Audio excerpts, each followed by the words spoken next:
Salvete omnes! We have reached the last chapter of the Nāvigātiō Sancti Brendani Abbatis, the voyage of St. Brendan the Abbot. And in this chapter, they reach the Terra Reprōmissiōnis Sānctōrum, the promised land of the saints. This chapter is a lot shorter than you might expect, because chapter 1 is so long when St. Brendan's friends, Berendus and Murnoch, have their story told about how they already went to the promised land. So this one's a little on the shorter side. Sanctus Brendanus et qui cum illo erant. So St. Brendan and those who were with him, navigavarunt ad insulam procuratores et ipse cum illis, sailed to the island of the procurator, and he himself with them, meaning the procurator was with them. Recall in the previous chapter, the procurator said, well, this time I'm coming with you on the trip, because you can't reach the promised land of the saints without me. Ibique sumserunt dispindia quadraginta dierum. And there they had taken supplies for 40 days. Erat autem navigio miorum contra orientalum plagam quadraginta dierum. For there was their sailing against the east shore for 40 days. Poro ipse procurator anticedebant eos et iter illorum dirigebat.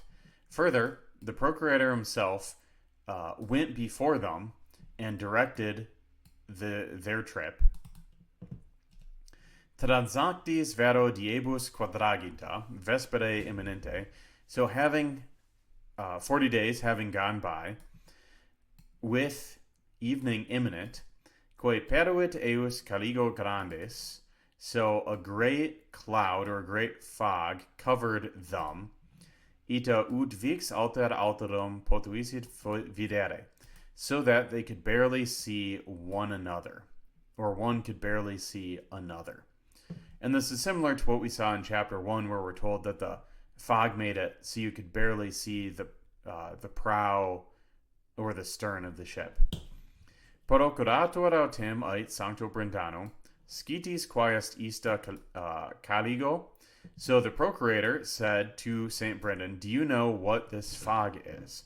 So here's a bit of role reversal going on. Usually it's St. Brendan asking the monks, hey, do you know what this is? And now it's the procurator asking Brendan.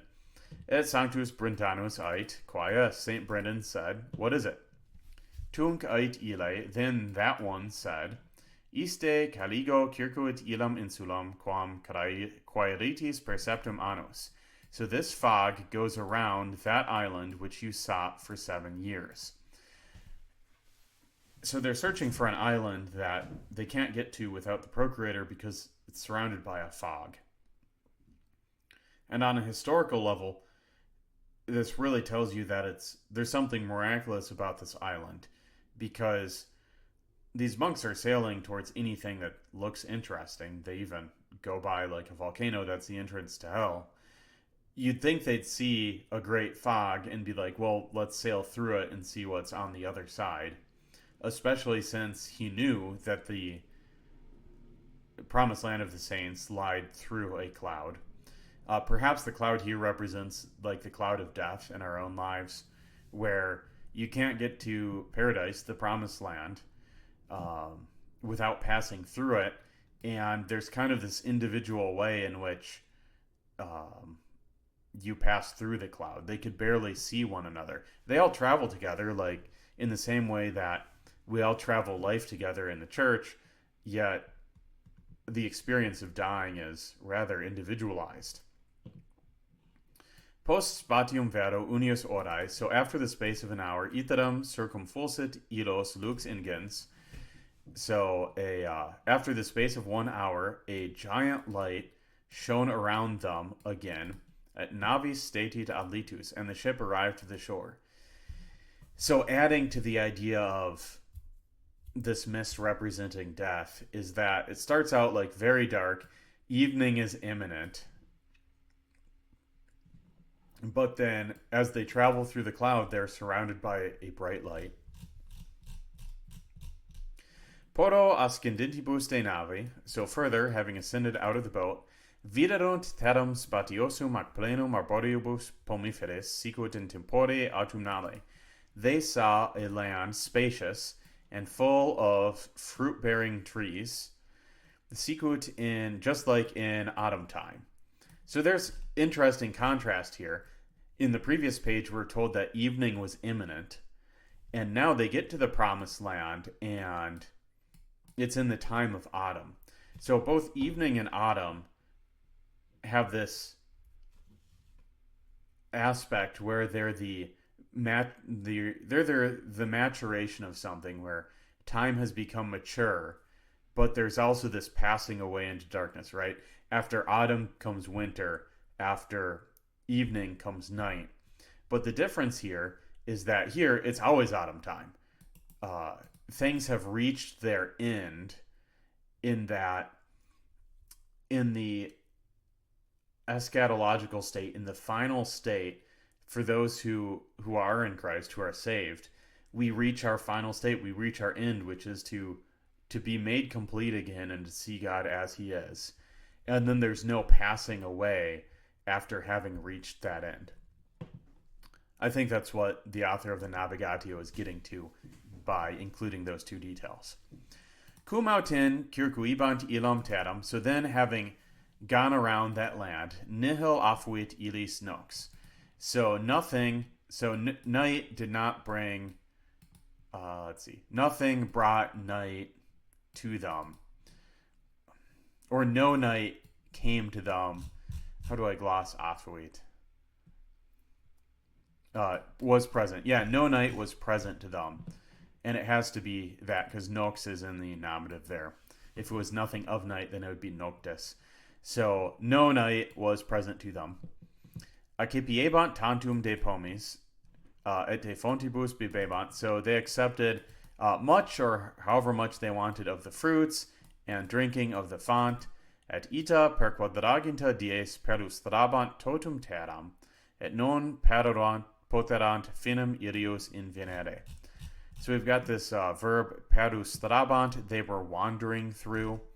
So for 40 days they were wandering through the whole land, and they weren't able to find the end of it. Which this brings along two thoughts with it. One is this idea of things have reached their logical end, their telos, their point of maturation. But yet this island has no end to it. They can't find the end. It's rather like the ending of The Last Battle by C.S. Lewis, where they go through his rather Platonic idea of heaven. The other thought is that these monks have been fasting like crazy. They've been foregoing many earthly pleasures, and now they've reached paradise, and they're like chowing down on the fruit and drinking of the fonts, and they're having a good time. Quadam vero die, and on a certain day, invenerunt flumen magnum vergentum per medium insulae. They found a great river lying through the middle of the island. Tunc Sanctus Brendanus conversus fratribus ait. Then St. Brendan, talking to his brothers, said, Istud flumen non possumus transire, et ignoramus magnitudinem ilius terrae. So we cannot cross this river, neuter accusative there, and we do not know the magnitude of this land. Cum haec interesse volvisent, so while they were turning these things about in their amongst themselves, so they're mulling this over, they reach this river that they can't cross. And I think this is where we get kind of a multivocal meaning of these symbols. So like the cloud surrounding the island kind of represents death in a way, but I think even more so this river does, in that they're in like the earthly paradise, but there's like they're taken through the fog for a while to see this land of like, oh, what's paradise like? Yet there's still this part where it's like you can't actually experience all of the island of paradise until you've actually passed away, right? Because they're told you can't cross this right now. Cum haec interesse, yeah, we read that. When they were thinking about these things, they were mulling it over. Ecce juvenes occurret illis obvium. Behold, a young man ran to them in the way. Osculons illos cum magna laetitia, kissing them with great joy. Et singulos nominatim appellabant, and calling them by their own names. So again, we see this theme of naming and people knowing their names already. Atque dicebant, and was saying, Beati qui habitant in domo tuo, in saeculum saeculi laudabant te. So blessed are those who dwell in your house, and they will be praised in forever, in the ages of ages. That's a Latin idiom. Cum haec dixit, so having said these things, he said, meaning the young man, ad Sanctum Brendanum, to St. Brendan, Ecce terram quam quaesiste per multum tempus. Behold the land which you sought for much time. Ideo non potuiste statum invenire illam. Behold, you cannot. Behold, you did not. You were not able to immediately find it, because quia Deus voluit tibi ostendere diversa sua secreta in oceano magno. Because God wanted to show to you his diverse secrets in the great ocean. And I've got a footnote here of, I think this gets to a bit of the question of, well, if someone becomes Christian, their sins are immediately forgiven. So why doesn't God just take them up to heaven immediately? Why do they still have to suffer on earth? And I think this line gets to that idea where God didn't let Brendan come to the island right away because he wanted to show to him the various marvels, the various secrets in the great ocean. In the same way of, we're not taken up into paradise right away because God wants to bless us with all these temporal gifts that we have on earth. So really you could say that you could combine this, their enjoyment of these temporal things, combined with their monkish life of this balance of enjoying the gifts that God has given to us in this life, while also having the spiritual disciplines not to go astray because of them. Revertere itque ad terram nativitatis tuae, so return therefore to the land of your nativity, portans tecum de fructibus isius et de gemmis, taking with you of the fruit of this island and of the gems, quantum potest tua navicula capere, as much as your little boat can carry. Apropinquant inum dies peregrinationis tuae, ut dormias cum patribus tuis. For the days of your pilgrimage have drawn near, or drawn to a close, that you might sleep with your fathers, meaning he's going to die. So on a historical basis, some have suggested that the monks actually reached the Caribbean, which would somewhat match this description where they find an island where everything's nice, there's lots of fruit, and there's in the Caribbean when the Spanish found it, there's just gold lying around on the ground that you can pick up. So it's very possible that they actually sailed to the Caribbean in their boat and on a historical basis took back some of the fruits and of the gems, the precious metals. Apropinquant inum dies, we did that line. Post multa vero curricula temporum, declarabitur ista terra successioribus vestidos. So after much time, or after many courses of time, this land will be declared to your successors. Quando Christianorum supervenerunt persecutio. So when persecution arrives, when persecution of the Christians arrives. So I suggest here in a footnote that this might be referring to the Viking raids that happened somewhat around the same time as the Nāvigātiō was probably written, as an encouragement to them of hey, keep in mind, even though these savage Norsemen are pulling up in their boats and just like burning down your monasteries and doing horrible things, there's still this promised land that you will reach. Istud flumen quod videtis dividet istum insulam. This river that you saw divides the island. Sicut modo apparet vobis matura fructibus. Ita omni tempore permanet sine ulla umbra noctis. Lux inem irius est Christus. So just as presently it appears to you with mature fruits, ita omni tempore permanet, thus it remains through all time, without any shadow of night, for the light of it is Christ. So here again, we've got this idea of the mature fruit. It's in autumn time, but it's always that way. Everything has always reached its final end, and there's no shadow of night, and the light of them is Christ. Captis de fructibus terrae et omnibus generibus gemarum. So having taken of the fruits of the land and all types of gems, dimisoque benedicto procuratori et juvene, and